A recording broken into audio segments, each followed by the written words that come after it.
یہ سورۃ العصر یہاں تک ہماری بات پہنچی تھی۔ اس کے بعد امام بخاری رحمۃ اللہ علیہ نے بخاری شریف میں ایک باب کی ابتدا یوں کی ہے: باب العلم قبل القول والعمل لقول اللہ تعالی فاعلم انہ لا الہ الا اللہ واستغفر لذنبک۔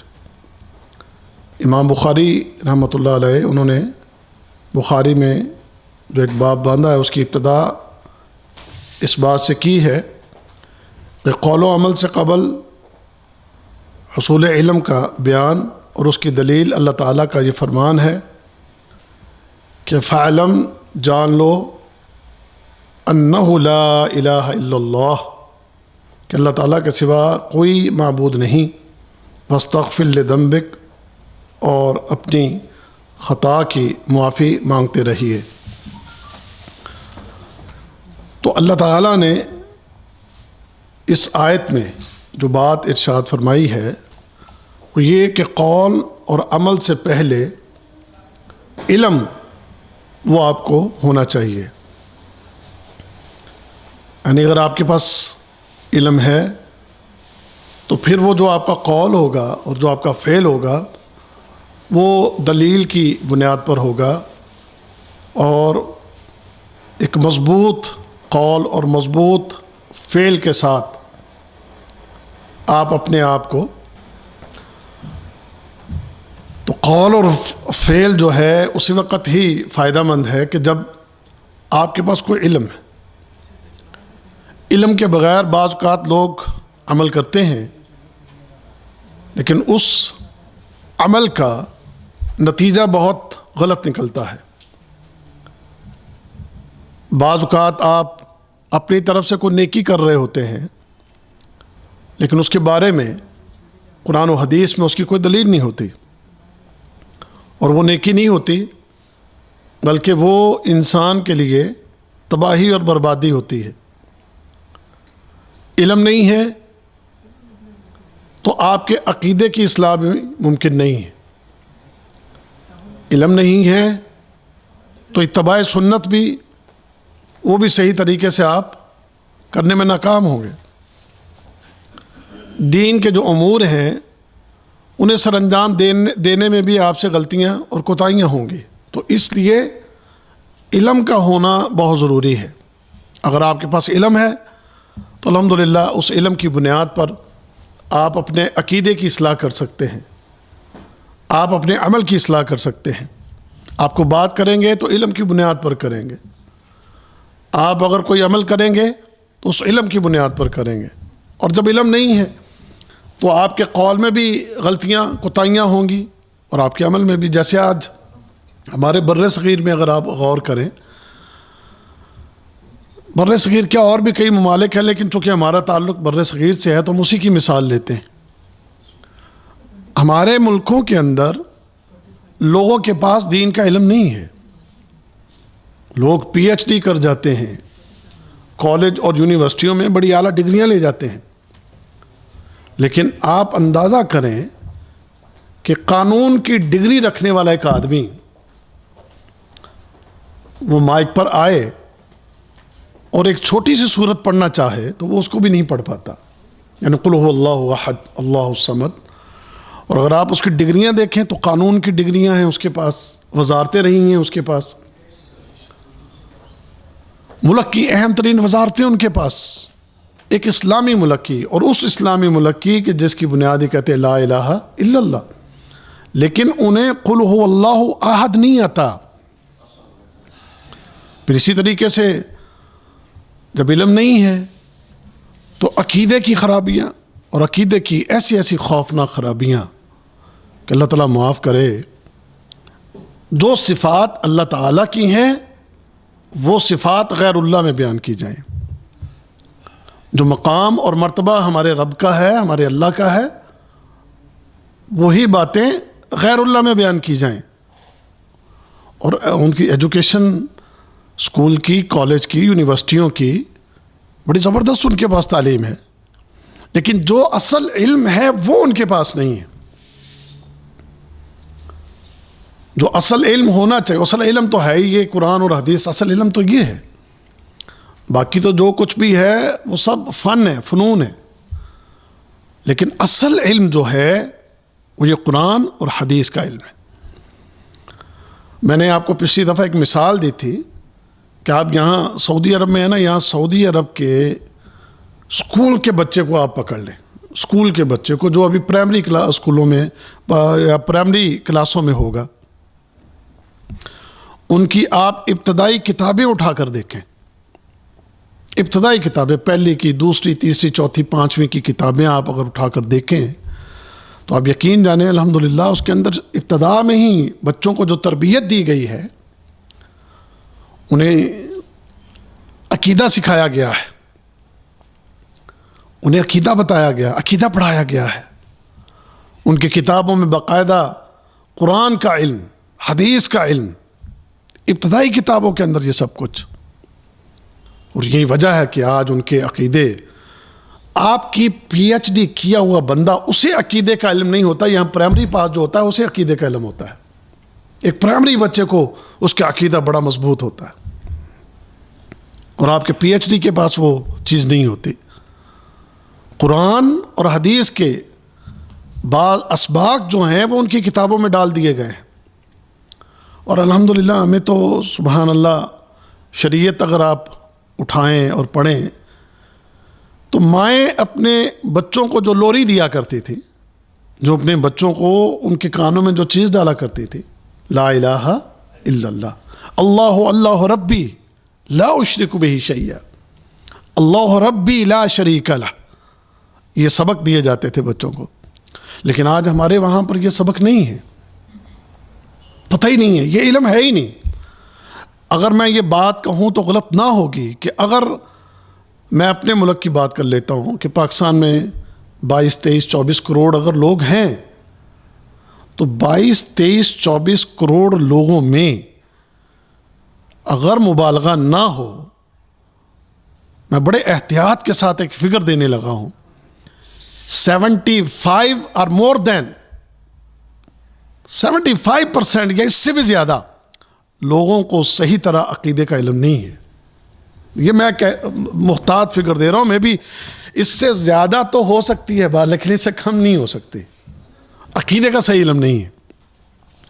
اب یہ علم نہیں ہے تو وہاں جس کا دل چاہتا ہے وہ دوسروں کو بیوقوف بنا لیتا ہے، کبھی ان کو خدا دکھا دے گا جناب کسی جانور کے اندر، کبھی انہیں خدا دکھا دے گا کسی درخت کے اندر، کبھی انہیں خدا دکھا دے گا کسی پیر کے اندر۔ میں ابھی کل ہی ایک انڈیا کا ایک کلپ دیکھ رہا تھا، انڈیا میں کوئی عبد القادر باپو کے نام سے اس کے کلپ میں نے دیکھے، تو وہ انڈیا میں پتہ نہیں کس جگہ پر ہے، وہ اب نام بھی عبد القادر ہے، بابا ہے، اور ننگا بیٹھا ہے، وہ لنگی پہنی ہوئی ہے، اور وہ سگریٹیں پی رہا ہے، اور اس کے نیچے میں نے کمنٹس پڑھے ہیں، اس کو جو پروموٹ کرنے والے ہیں وہ ہمارے یہی مسلمان، اور نام بھی چونکہ اس کا بابے کا عبد القادر ہے تو وہ مسلمان، تو جناب لوگ جو ہیں اس کے گرد جمع ہیں، تو کیا ہے جی، یہ بڑا کرنی بھرنے والا ہے جی، یہ اللہ کا زندہ ولی ہے زمین کے اوپر جی، اور بیٹھا ننگا ہے اور سگریٹیں پی رہا ہے، اور وہ کیا ہے، وہ زندہ ولی ہے زمین پر۔ ہم نے جی اس کے بڑے معجزے دیکھے ہیں، ہم نے جی اس کی بڑی کرامات دیکھی ہیں، کبھی آپ جا کے اگر آج ہی دیکھ لیجئے گا یوٹیوب کے اوپر عبد القادر باپو آپ لکھ لیں اور دیکھیں کہ آپ کے مسلمان کس طرح اس کو پوچھ رہے ہیں۔ ہم دیکھ بھی رہے ہیں کہ یار ننگا ہے، سگریٹ پی رہا ہے، اور آئی ایم شور بالکل جو اس کی حالت ہے، کیفیت ہے، میرے خیال میں کبھی وہ مسجد میں بھی نہیں گیا ہوگا، لیکن جو لوگ اس کے پاس بیٹھے ہیں چونکہ علم نہیں ہے، وہ اسے ولی مان رہے ہیں، وہ اسے جناب پہنچا ہوا مان رہے ہیں، وہ اسے خدائی درجہ دیے ہوئے ہیں، اس کے سامنے درخواستیں کر رہے ہیں کہ جناب ہمارے فلاں کام پھنسا ہوا ہے، آپ کچھ کیجئے۔ ہمارا بیٹا ایک شخص اس کے پاس کھڑا کہہ رہا جی حضرت جی میرا بھائی چھوٹا دبئی میں کسی مسئلے میں پھنسا ہوا ہے، آپ کو مہربانی کریں کہ وہ وہاں دبئی میں اس مشکل سے نکل آئے۔ تو یہ چیزیں کیوں ہیں؟ سبب کیا ہے؟ علم نہیں ہے، وہ توحید کا جو علم ہونا چاہیے تھا۔ یہاں دیکھیں اللہ تعالیٰ فَعْلَمْ، اور کس سے خطاب ہے؟ محمد رسول اللہ صلی اللہ علیہ وسلم، فَعْلَمْ أَنَّهُ لَا إِلَهَ إِلَّا اللَّهُ، اے پیارے حبیب اس بات کو خوب جان لیں،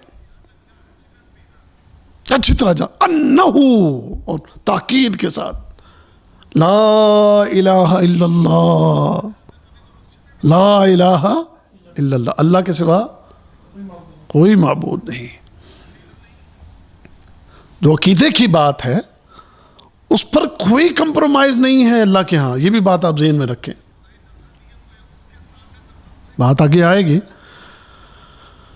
عقیدے پر کبھی بھی آنچ نہ آنے دیں، عقیدے کا علم خوب اچھی طرح حاصل کریں، اس علم کو پھر اپنے تک محدود نہ رکھیں، آگے اپنے بچوں تک بھی اس علم کو پہنچائیں۔ ابھی سے آپ کا بچہ چھوٹا ہے، اس کو ابھی سے یہ سبق پڑھانا شروع کر دے تاکہ آنے والے وقت میں کہیں کوئی ٹھگ اور کوئی ڈاکو عقیدے کا وہ کہ ہمارے بچوں کے عقیدوں کو خراب نہ کر دے۔ ایسا نہ ہو کہ ہم تو جناب الحمدللہ عقیدہ ٹھیک ہے اور اللہ تعالیٰ اپنی رحمت کرے جنتوں میں چلے جائیں، اور وہاں پہنچے اور انتظار ہو اپنے بچوں کا، اور بچوں کو پیچھے کو ورگلا کے ان کے عقیدوں کو خراب کر دے، اور ہمارے بچوں سے جنتوں میں ملاقات ہی نہ ہو۔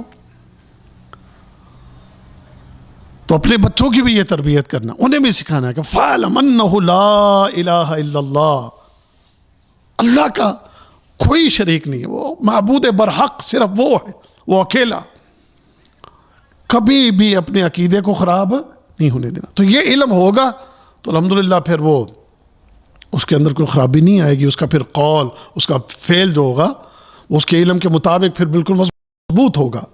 اور یہ علم نہیں ہے تو پھر بھٹکتے رہیں گے، گرتے رہیں گے، پھسلتے رہیں گے، معاملات خراب ہوتے رہیں گے۔ ابھی ایک ساتھی مجھے ملا، یہ چند دن پہلے کی بات، چند ماہ پہلے کی بات ہے، تو وہ اس نے مجھے کہا کہ ان کی والدہ کو ایک مسئلہ ہے، اور یہ بھی میں آج دور حاضر کے فتنوں میں سے ایک فتنہ، اور اس فتنے کی وجہ سے ہونے والی خرابی، وہ میں ایک پوائنٹ آؤٹ یہاں کرنے لگا ہوں۔ ایک فتنہ ہے آج، اور بہت زیادہ ہے، بہت زیادہ ہے۔ فتنہ کیا ہے کہ آج کل یہ جادو ٹونے کا، نظر بد کا، حسد کا، جنات کا، شیاطین کا، یہ فتنہ بہت زیادہ ہے۔ اب ہوتا کیا ہے کہ لوگ اس مسئلے کے حل کے لیے ایسے لوگوں کے پاس جاتے ہیں کہ جو کھلم کھلا شرک کر رہے ہوتے ہیں، کھلم کھلا شرک کر رہے ہوتے ہیں۔ تو مجھے چند ماہ پہلے ایک ریاض میں تھا میں، تو ایک ساتھی ملا، تو مجھے کہنے لگا جی میں اہل حدیث ہوں، میں عقیدہ توحید کے حوالے سے الحمدللہ بہت مضبوط ہوں، یہ ہے وہ ہے، اپنی تعریفیں۔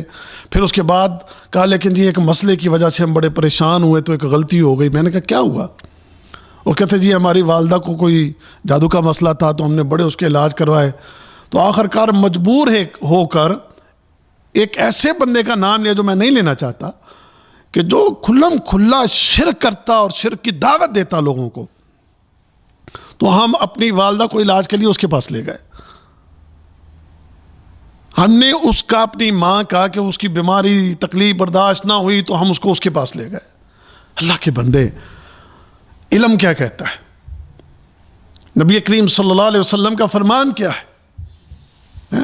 لا تشرک باللہ، اللہ کے ساتھ شرک نہ، ان قتلتا او حرقتا، اور ایک حدیث میں ان قتلتا او حرقتا، تو جلا کر راکھ کر دیا جائے یا تجھے قتل کر کے تیرے ٹکڑے ٹکڑے کر دیے جائیں تو شرک نہ کرنا، شرک نہ کرنا۔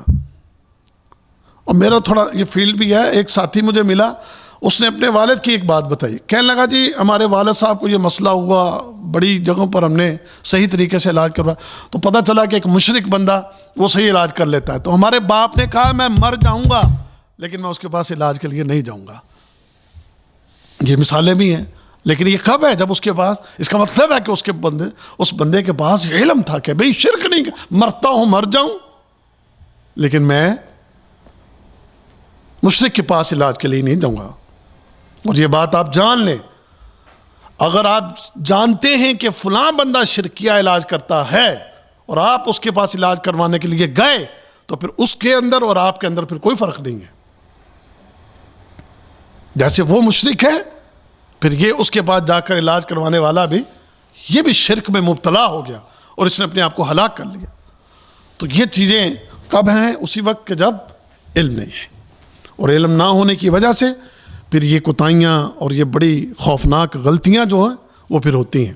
تو علم اس کا ہونا ضروری ہے، اور جب ہوگا تو انشاءاللہ آپ کا قول بھی مضبوط ہوگا، آپ کا فعل بھی مضبوط ہوگا، اور اللہ کے فضل سے اس کے اندر پھر آپ کے ڈگمگانے، آپ کے پھسلنے، آپ کے گمراہ ہونے کے پھر چانس نہیں ہیں.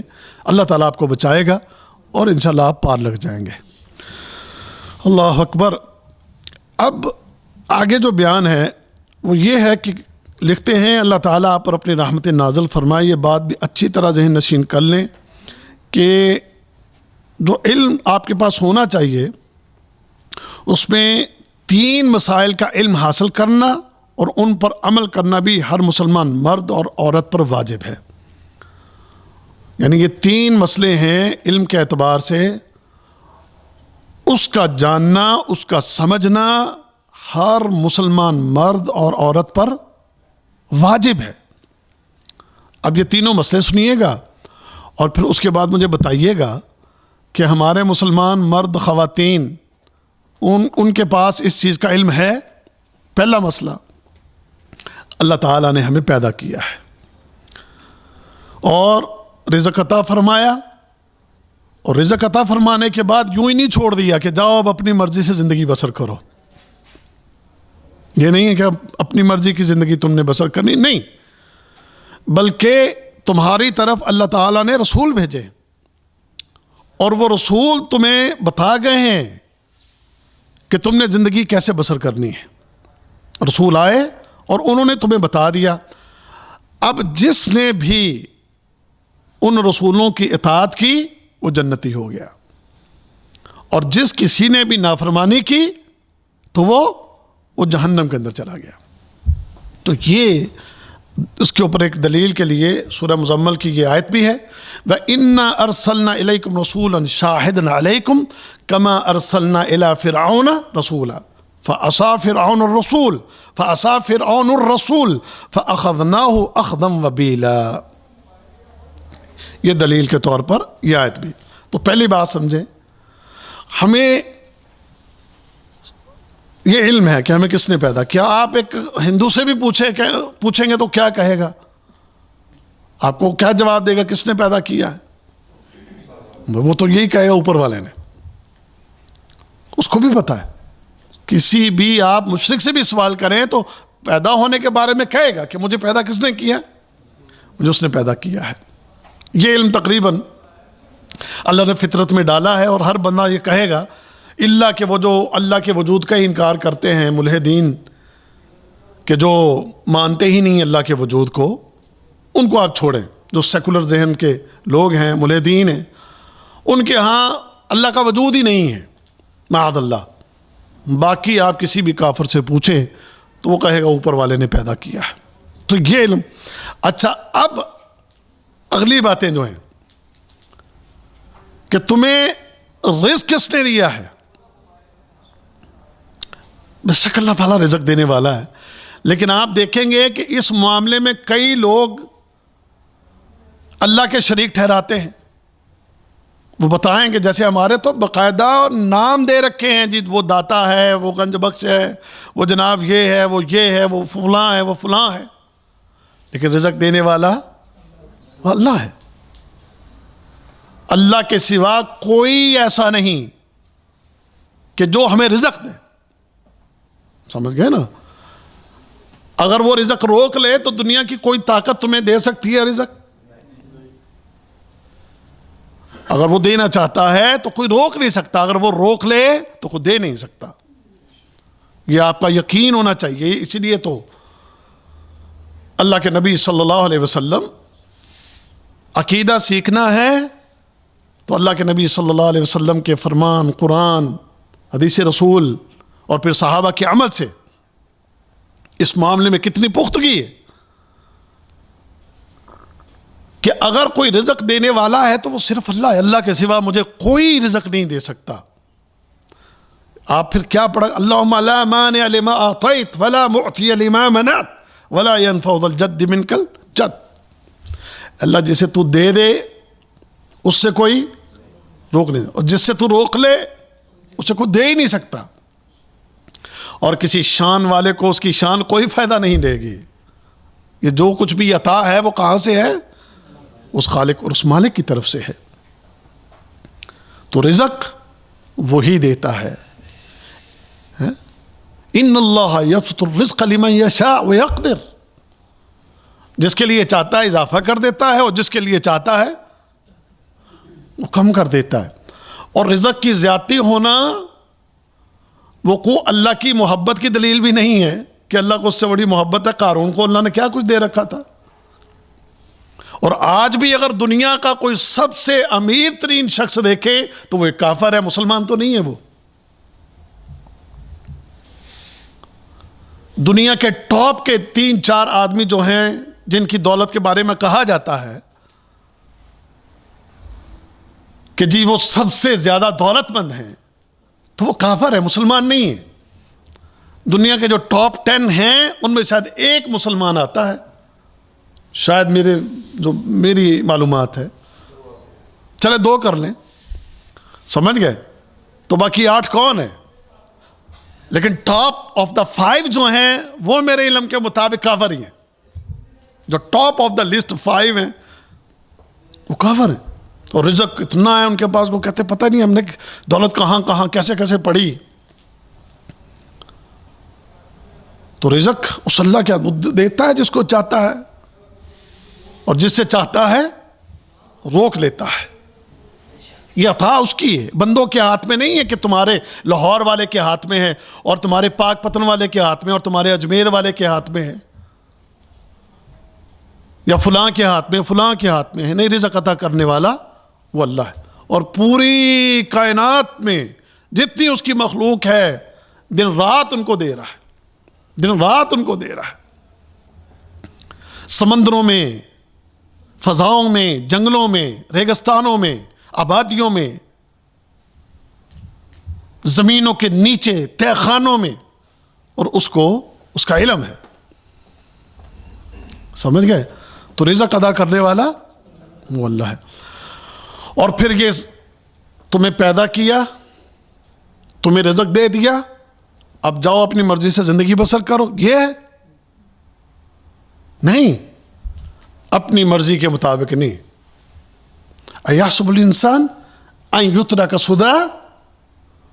کیا سمجھتا ہے یہ انسان کہ اللہ تعالیٰ نے اس کو ایسی جناب چھوڑ دیا کہ جاؤ کھاؤ پیو مزے اڑاؤ، انجوائے یور لائف،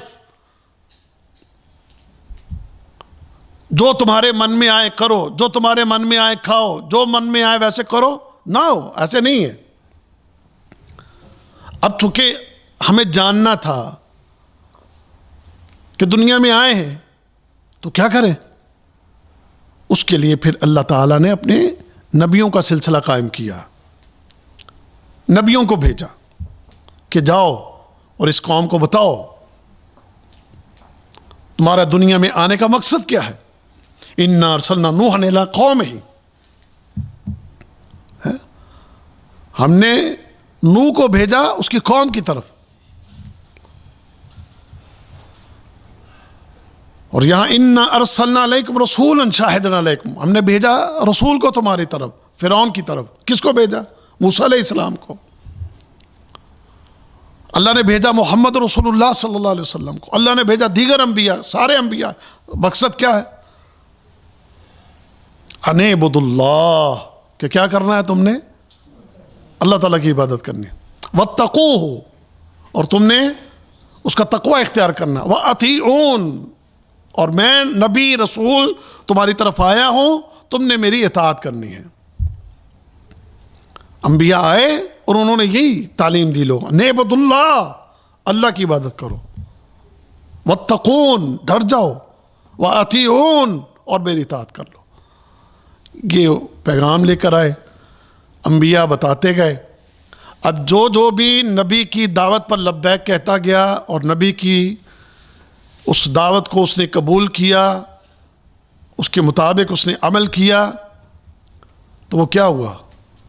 من یطع اللہ الرسول، جو بھی اللہ اور اللہ کے رسول کی جس نے اطاعت کی، فقد فاز فوزا عظیما، وہ کامیاب ہو گیا، اس کو کامیابی مل گئی. لیکن جس کسی نے نافرمانی کی، جس نے بات نہیں مانی، اس کا انجام کیا ہوا؟ وہ جہنم کا ایندھن بن گیا. من یعص اللہ ورسولہ فإن له نار جہنم خالدین فیہا ابدا. جس کسی نے رسول کی، اللہ کی اور اللہ کے رسول کی نافرمانی کی، اس کا ٹھکانہ آگ، وہ ہمیشہ کے لیے اس آگ میں چل گیا. ومن یعص اللہ ورسولہ فإن له نار جہنم خالدین فیہا ابدا. اور جس نے اطاعت کی وہ کامیاب ہو گیا. اطیعوا اللہ واطیعوا الرسول لعلکم ترحمون. اللہ اور اللہ کے رسول کی اطاعت کرو، اسی میں تمہاری خیر ہے، اسی میں تمہاری کامیابی ہے، اسی میں اللہ کی رحمتیں تمہارے مقدر میں ہوں گی. تو یہ چیز یعنی اللہ تعالیٰ نے پھر انسان کو ایک گائیڈ لائن کے لیے انبیاء کو بھیج کر وہ ایک پورا ان کو وہ چیز سمجھا دی کہ بھی یہ ہے زندگی جو گزارنی ہے، یہ لائن ہے، یہ خط ہے. وَأَنَّ هَذَا صِرَاطِ مُسْتَقِيمًا فَاتَّبِعُوهُ، یہ ایک راستہ ہے، صراط مستقیم ہے، اس کی تم نے اتباع کرنی ہے، اس پر تم نے چلنا ہے. تو رسولوں نے الحمدللہ اپنا حق ادا کیا، لوگوں کو عقیدہ سکھایا، لوگوں کو توحید کی دعوت، پھر دین کا کیا تقاضا ہے، کس مقصد کے لیے دنیا میں آئے ہو، وہ ساری باتیں پھر انہوں نے اپنے پیغام اور اپنے عمل کے ذریعے، اپنے قول اور اپنے فعل کے ذریعے لوگوں کے سامنے رکھ دیا. اب یہ انسان جو ہے، اس کے باوجود اگر رسولوں کی بات کو نہ سنے، جیسے فرعون نے انکار کیا، فرعون نے نہ مانا، جیسے اس آیت کے اندر فَعَصَىٰ فِرْعَوْنُ الرَّسُولَ، فرعون نے رسول کی نافرمانی کر دی، فَأَخَذْنَاهُ أَخْذًا وَبِيلًا، تو پھر ہم نے اس کو پھر بڑے قوت کے ساتھ پکڑا، اس کو پھر عبرت کا نشان بنا دیا اس کو، چاہے وہ کتنا ہی طاقتور کیوں نہ ہو. آپ جانتے ہیں فرعون اپنے آپ کو کیا کہتا تھا نا، ربکم الاعلیٰ کہتا تھا، اور 6 لاکھ کی فوج لے کر پھرتا تھا. وہ کتنی ہی بڑی پاور ہو، کتنے ہی بڑے عہدے پر ہو، یا کتنی بڑی چیز اپنے آپ کو سمجھتا ہو، لیکن اللہ کی نافرمانی یا اللہ کے رسول کی نافرمانی کا جو نتیجہ ہے وہ بڑا خوفناک ہے. تو اس کا علم بندے کو ہونا ضروری ہے.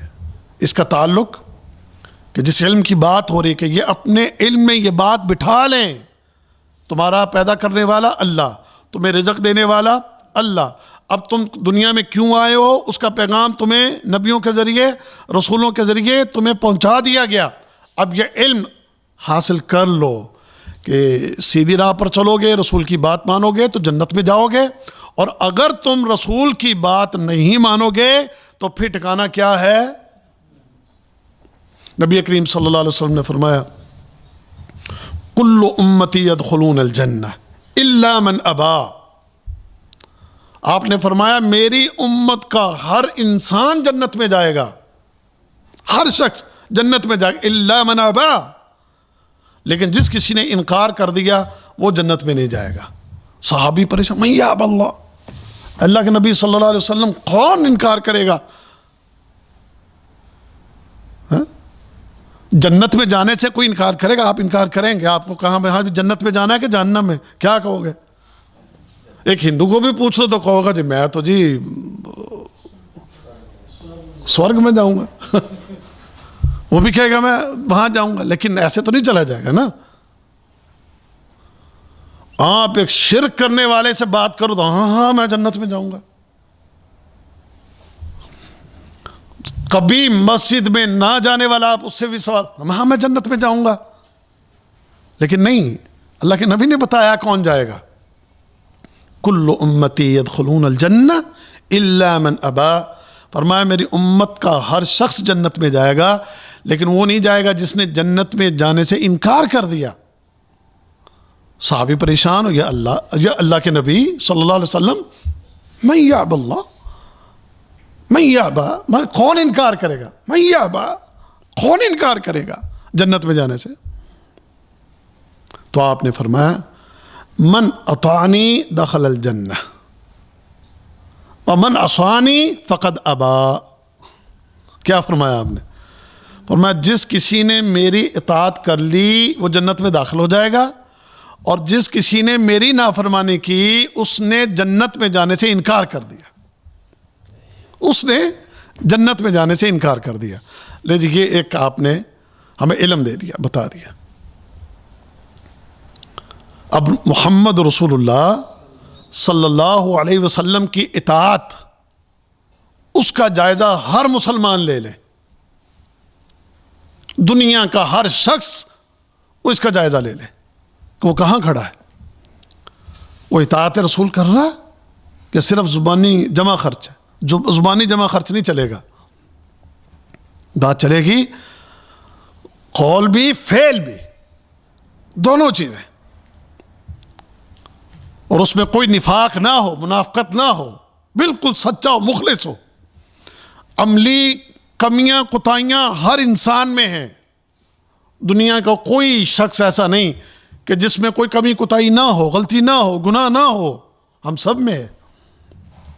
لیکن دیکھنا سب سے پہلے چیز تو عقیدہ دیکھا جائے گا نا، پھر اس کے بعد جو فرض عبادات ہیں، اس کے بعد پھر جو اسلامی احکام، دیگر احکام، وہ ساری چیزیں دیکھی جائیں گی۔ باقی غلطیاں، گناہ، اب آپ کو تو نہیں پتا، میں بہت بڑا گنہگار ہوں، بہت بڑا گنہگار ہوں، لیکن ہو سکتا ہے کچھ ایسے عمل بھی ہوں کہ وہ میرے گناہوں پر غالب ہوں، آپ کو تو نہیں پتا۔ یا ہو سکتا ہے دیکھنے میں بہت بڑا نیک ہوں لیکن کچھ ایسے گناہ ہوں کہ جو میری نیکیوں پر غالب آ جائیں۔ تو اس کا اصل علم کس کے پاس ہے؟ اس کا اصل علم تو اللہ کے پاس ہے۔ ایسے اس لیے کہتے ہیں کسی کو دیکھ کر ایسی جہنمی نہ کہہ دیا کرو۔ بعض اوقات ہوتا ہے نا کسی مسلمان کی کسی، السلام ورحمۃ اللہ وبرکاتہ، کسی بھی مسلمان کا عمل کے معاملے میں کمی کوتاہی غلطی، اس کو دیکھ کر ہم کو فیصلہ بعض اوقات کر دیتے ہیں، ہمیں کیا پتہ، وہ تو اب اللہ تعالیٰ بہتر جانتا ہے۔ بعض اوقات کوئی بندہ ایسے خفیہ نیک اعمال کرتا ہے کہ جو بڑے وزنی ہوتے ہیں، اور پھر وہ تو ہستی ایسی ہے، سبحان اللہ، بادشاہ ہے، جس کو چاہے جب چاہے بخش دے، معاف کر دے اور اپنی جنتوں کا وارث بنا دے۔ بڑی مثالیں قطب احادیث کے اندر بڑی ہیں۔ ٹھیک ہے کہ ایک بندہ نبی کریم صلی اللہ علیہ وسلم کی یا اپنے وقت کے کسی نبی کی کسی جگہ پر کچھ اس سے خطائیں ہیں، لیکن یہ جو نافرمانی کی بات اللہ کے نبی نے کی ہے، ایک تو اس میں یہ عقیدے والے لوگ وہ سمجھ لیں کہ عقیدہ جس کا ٹھیک نہیں وہ تو پکا انکاری ہے جنت میں جانے سے، وہ تو پکا، کیونکہ قرآن کی آیت باز ان اللہ لا یغفر ان یشرک بہ ویغفر ما دون ذلک لمن یشاء۔ ان کو یہ علم دے دیں، اللہ تعالیٰ مشرک کو معاف نہیں کرے گا، باقی جس کو چاہے گا معاف کر دے گا۔ مشرک کو معافی نہیں ملے گی، اور اس کے سوا جسے چاہے معاف کر دے، وہ بادشاہ ہے بھائی۔ اور مثالیں ہیں، ایک شخص وہ مر گیا، اور لیکن مرنے سے پہلے اپنے بچوں کو اکٹھا کر کے ایک بات کہتا ہے کہ دیکھو ایسا کرنا کہ جب میں مروں تو مجھے جلا دینا، اور جلا کے میری راکھ بکھیر دینا، تاکہ میرا نام و نشان ہی ختم ہو جائے اور حساب کے لیے کھڑا نہ کیا جاؤں۔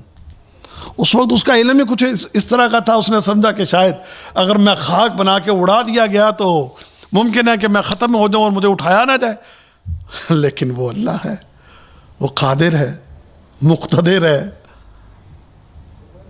ذو القوۃ المتین ہے، وہ اس چیز پر قادر ہے.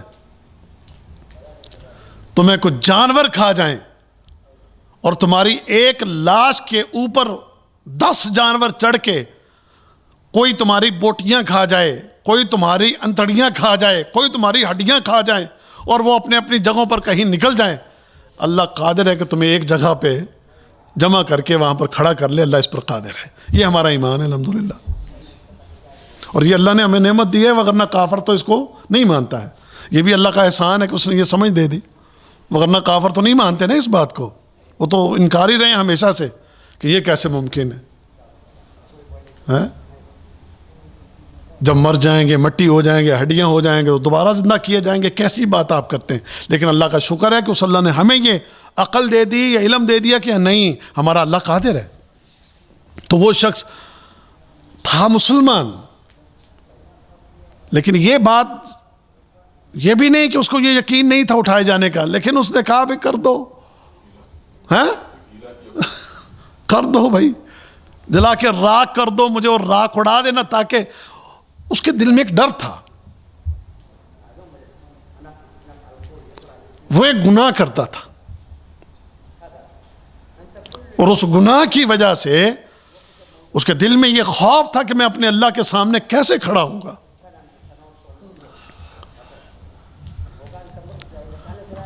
میں اپنے گناہوں کو لے کر اللہ کی بارگاہ میں کیسے پیش ہوں گا. میں بہت بڑا گنہگار ہوں. وہ چوریاں کرتا تھا, حتیٰ کہ کفن بھی چوری کر لیتا تھا, ایسا چور تھا وہ. اب وہ یہ چاہتا تھا کہ میں مروں تو مرنے کے بعد اللہ کی بارگاہ میں پیش ہونے سے مجھے خوف آتا کہ میرا اس کا حساب ہوگا. اور بچوں نے وہ جب فوت ہوا تو راکھ بکھیر دی, لیکن وہ اللہ یقیناً اس بندے کا عقیدہ ٹھیک تھا, اس کے عقیدے میں کہیں خرابی نہیں تھی. خالق نے اٹھا لیا.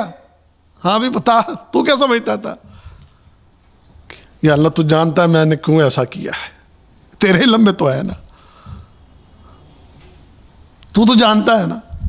قربان جائیں اپنے ودود اور رؤوف رب پہ. خالق کائنات نے کہا جا میری جنت میں داخل ہو جا, اسے اپنی جنت میں داخل کر دیا. تو یہ بعض اوقات کچھ غلطیاں, کچھ گناہ, کچھ جرم یقیناً وہ بھی ہمارے اور جنت کے درمیان رکاوٹ بن سکتے ہیں, لیکن اللہ اگر اپنی مہربانی اور احسان کر دے تو الحمدللہ اللہ اپنی رحمت سے داخل, لیکن مشرک کے لیے داخلہ نہیں ہے. تو یہ جو انکار کرنے والا ہے اس کی مین وجہ کیا ہے؟ وہ عقیدے کی خرابی ہے. پھر عقیدے کی خرابی کے بعد میں بھی وہ بدعتی ہو, میں بھی نمازیں نہ پڑھنے والا ہو, یا اور کئی کبیرہ گناہ ہو سکتے ہیں. تو یہ چیزیں جو ہیں نبی نے قوم کے سامنے ہر چیز واضح کر دی, بتا دی, اور اب اس کے بعد یہ علم جب آ گیا تو یہ جان لو کہ اطاعت ہے تو انشاءاللہ جنت ہے, نافرمانی ہے تو اس کا نتیجہ جہنم ہے. ایک مسئلہ یہ ہو گیا. اس کے بعد دوسرا مسئلہ کہ اللہ تعالیٰ کو یہ بات قطعاً ناپسند ہے کہ اس کی عبادت میں اس کے ساتھ کسی دوسرے کو بھی شریک کیا جائے, نہ کسی مقرب فرشتے کو اور نہ ہی اللہ تعالیٰ کی طرف سے آنے والے نبی کو. اور اس کی دلیل یہ ارشاد ہے وَأَنَّ الْمَسَاجِدَ لِلَّهِ فَلَا تَدْعُوا مَعَ اللَّهِ أَحَدًا. بات عقیدے کی. اس بات کا علم راسخ ہو تمہارے پاس.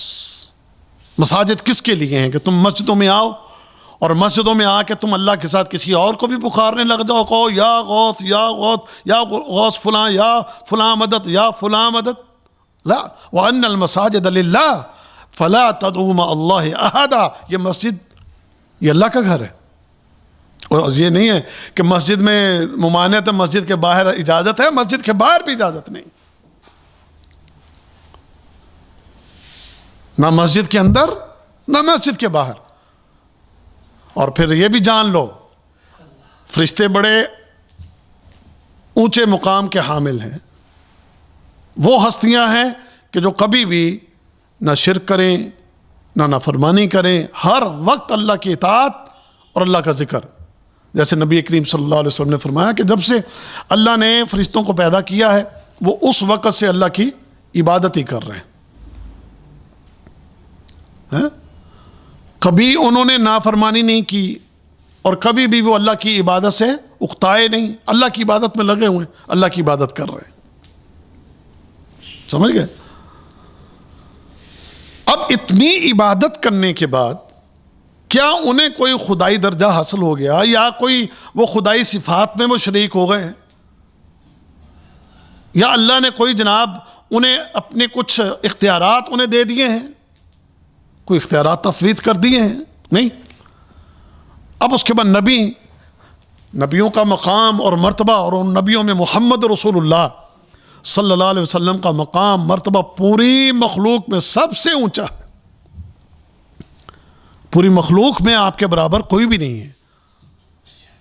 جو درجہ نبی کریم صلی اللہ علیہ وسلم کو حاصل ہوا جو ہے کوئی بھی نہیں وہاں تک پہنچ سکتا. لیکن آپ الہ نہیں ہیں، آپ معبود نہیں ہیں. خدائی صفات، ہمارے الہ کی صفات وہ نہیں ہیں. اگر کوئی بندہ اللہ کی صفات جو ہیں وہ نبی کریم صلی اللہ علیہ وسلم میں ثابت کرنے کی کوشش کرے، اور کرتے ہیں ہمارے مسلمان، بلکہ بعض نے تو یہ تک بھی کہہ دیا ہے کہ اصل میں نبی کریم صلی اللہ علیہ وسلم ہی اللہ ہے. عرش سے آپ زمین پر آ گئے ہیں. اور بڑے بڑے اسکالر یہ بات کہتے ہیں، بڑے بڑے آپ کے اسکالر، آپ کے جو اسکالر بنے بیٹھے ہیں، مولوی بنے بیٹھے ہیں، پگڑیاں تھگڑیاں سجائے بیٹھے ہیں اپنے سروں کے اوپر، کچھ جبے شبے بھی پہنے ہوئے ہیں، اور ان کی شاعری سنیں، ان کی قوالیاں سنیں، ان کے خطاب سنیں تو وہ درجہ یہ دے دیتے ہیں کہ بھی اصل تو خدا آپ ہی ہیں.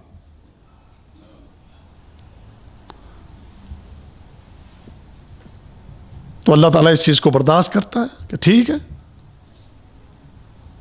کہ اللہ تعالیٰ کہے کہ ٹھیک ہے یہ بات کہ میرے نبی صلی اللہ علیہ وسلم کی تم نے چونکہ بہت عزت کرتے ہو، اور اس عزت کی وجہ سے تم نے یہ جو بات کہی ہے، ٹھیک ہے تمہیں چھوڑ دیا جائے گا.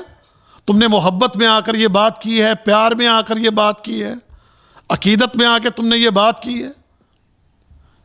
عیسائی کیوں مارے گئے؟ عیسائی کیوں برباد ہو گئے؟ انہیں کیوں ضالین جو آپ پڑھتے ہو وہ ضالین کیوں ہیں؟ یہودی مغضوب کیوں ہیں؟ یہودیوں نے بھی اپنے انبیاء سے کچھ ایسی عقیدتیں بنا لیں. یہودیوں نے کہا عزیر علیہ السلام اللہ کا بیٹا ہے، یعنی انہیں اس پر صبر نہ آیا کہ بھئی ہم صرف نبی مانیں. انہوں نے کہا نہیں،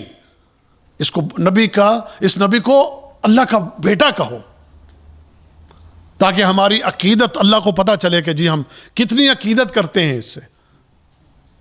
عیسائیوں نے بھی اپنی عقیدت میں آ کے کہ عیسیٰ کیا ہے؟ ابن اللہ ہے، اللہ کا بیٹا ہے. تو اللہ نے کہا بھی کمال تم نے میرے نبی کی قدر کی ہے اور بڑی تم نے عقیدت کی ہے، تو میں تمہیں چھوڑتا ہوں؟ نہیں. مغضوب اور ضالین ان دونوں قوموں کو کہا پھر اللہ نے، مغضوب یہودی، ضالین یہ عیسائی. اچھا اب تمہیں چھوڑ دیا جائے گا، تم جو چاہو کہو. محمد رسول اللہ صلی اللہ علیہ وسلم کو، نبی کریم صلی اللہ علیہ وسلم کی شان میں غلو کرتے کرتے کرتے کرتے تم یہاں تک چلے جاتے ہو. نور من نور اللہ، بشر ماننے سے انکار کر دو تم، اور وہ والا نور بتاؤ جو نور اللہ کا ہے. تو کیا معنی ہے؟ قل هو اللہ احد اللہ الصمد لم یلد ولم یولد ولم یکن لہ کفوا احد.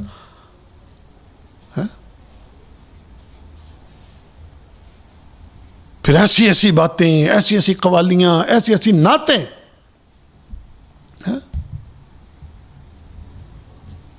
اللہ کا پکڑا چھڑا لے محمد کا پکڑا چھڑا نہیں سکتا کوئی.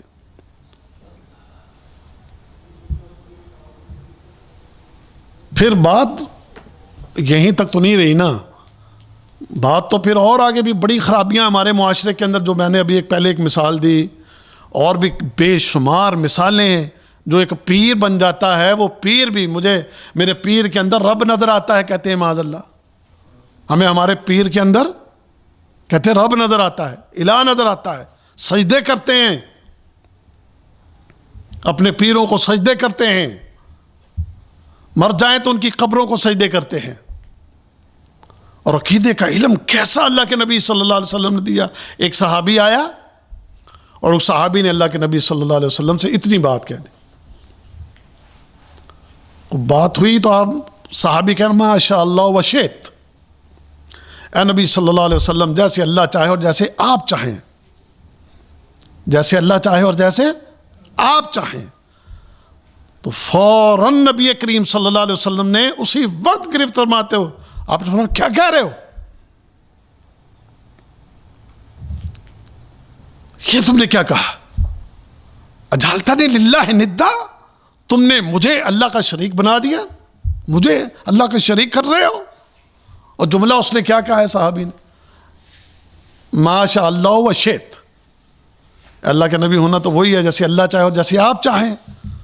تو آپ غصے میں آ گئے اور آپ کہتے ہیں کہ تم نے مجھے اللہ کے برابر کر دیا، تمہیں یہ نہیں کہنا چاہیے، بس اتنا کو ماشاء اللہ وحدہ، بس جیسے وہ اللہ اکیلا چاہے۔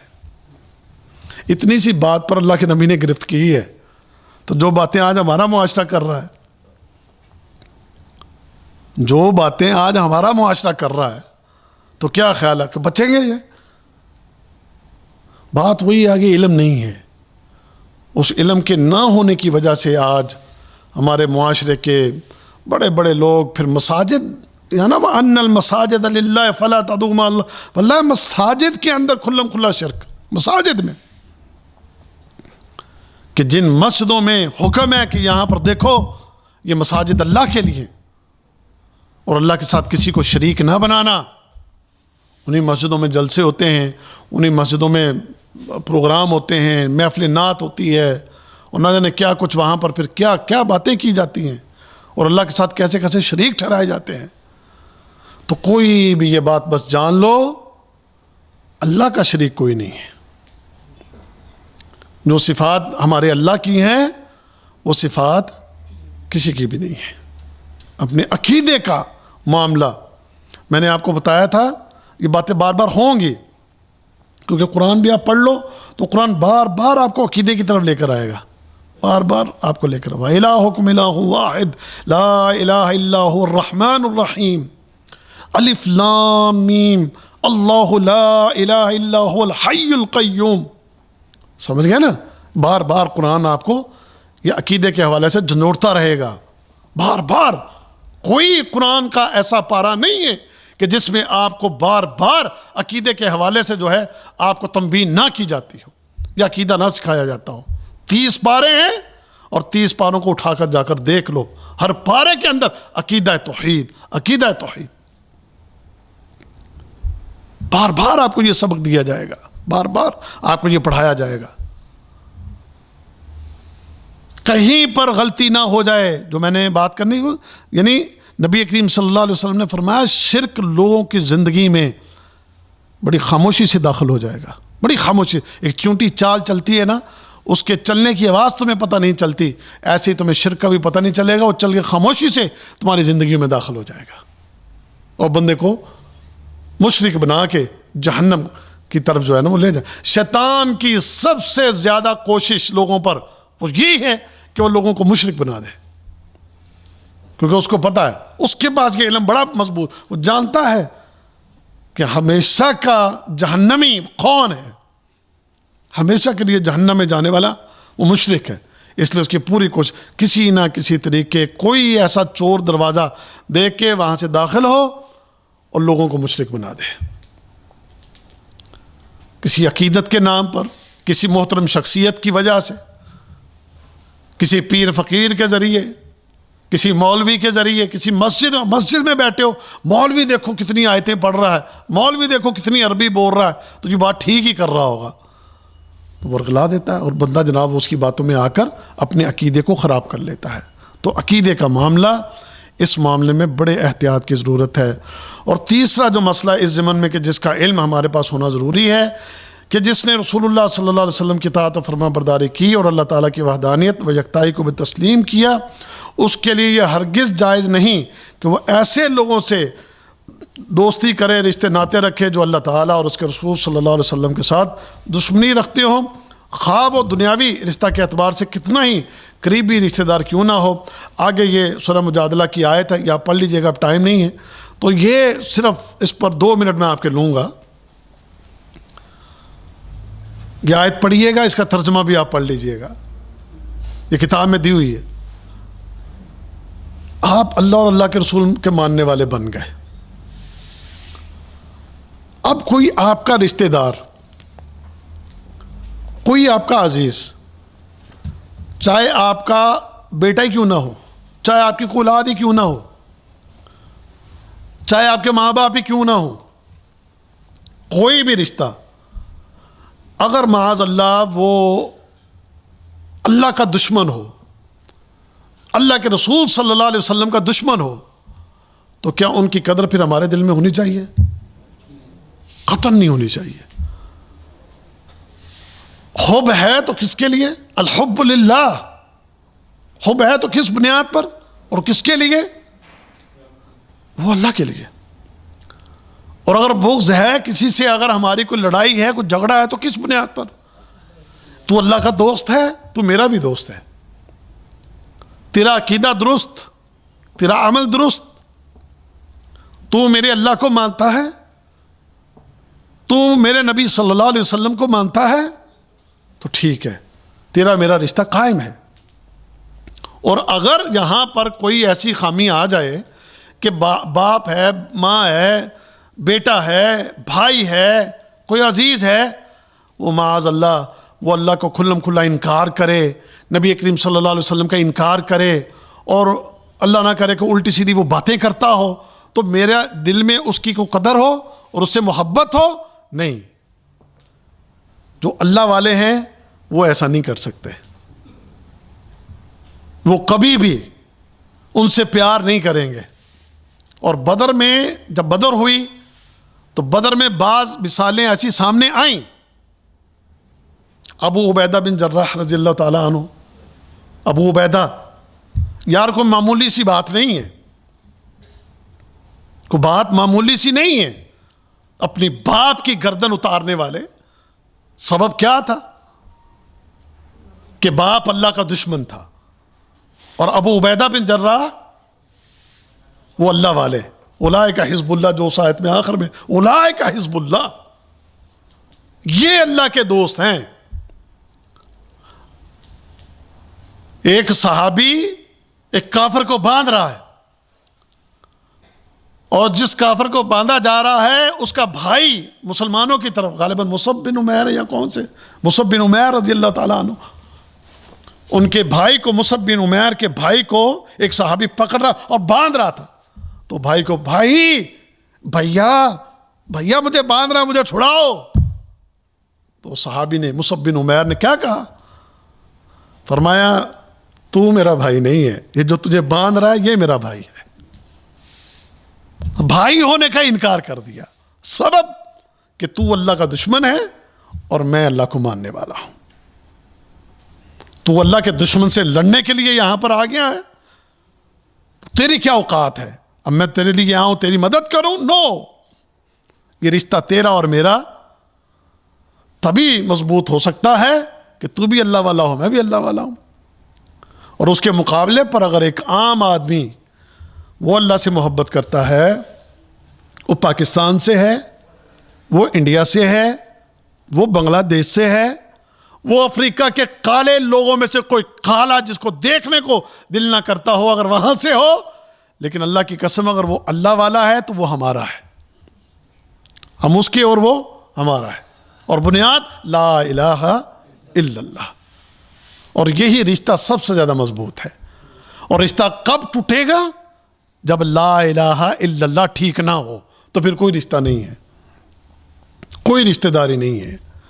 سب سے زیادہ محبوب ہمارے نزدیک کون ہیں؟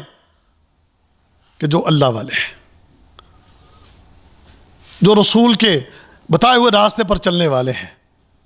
آپ کسی بھی ذات سے ہوں، برادری سے ہوں، کسی بھی ملک سے ہوں، کسی بھی نسل سے، کسی بھی رنگ سے آپ کا تعلق ہو، لیکن آپ کی زبان پر لا الہ الا اللہ میں نے سنا، آپ کو نماز پڑھتے دیکھا، آپ کو اللہ اور اللہ کے رسول سے محبت کر دو، بس یہ تو میرے بھائی۔ لیکن اگر دوسری طرف میرا بھائی ہو، بیٹا ہو، کوئی ایسا عزیز ہو، وہ بے دین ہو، وہ اللہ اور اللہ کے رسول کا دشمن ہو، تو پھر اس کی اور ہماری دوستی رشتہ داری بھی ختم ہے۔ تو یہ ایک تیسرا مسئلہ تھا، اس حوالے سے اس کا علم بھی ہمارے پاس ہونا ضروری ہے۔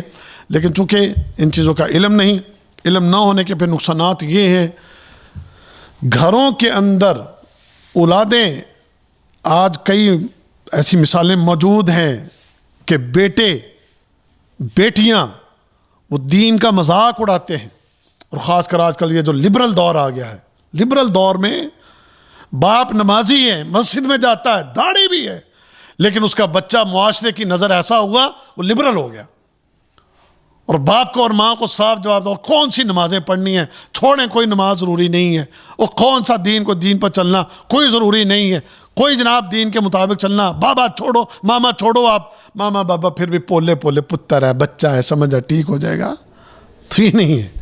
تو اللہ تعالیٰ ہم سب کو سمجھنے کی اور عمل کی توفیق دے، اور اللہ تعالیٰ ہماری اصلاح فرمائے، اور اللہ تعالیٰ ہمیں یہ علم عطا کرے کہ جس علم کے ذریعے انسان دنیا اور آخرت کی کامیابی حاصل کرے۔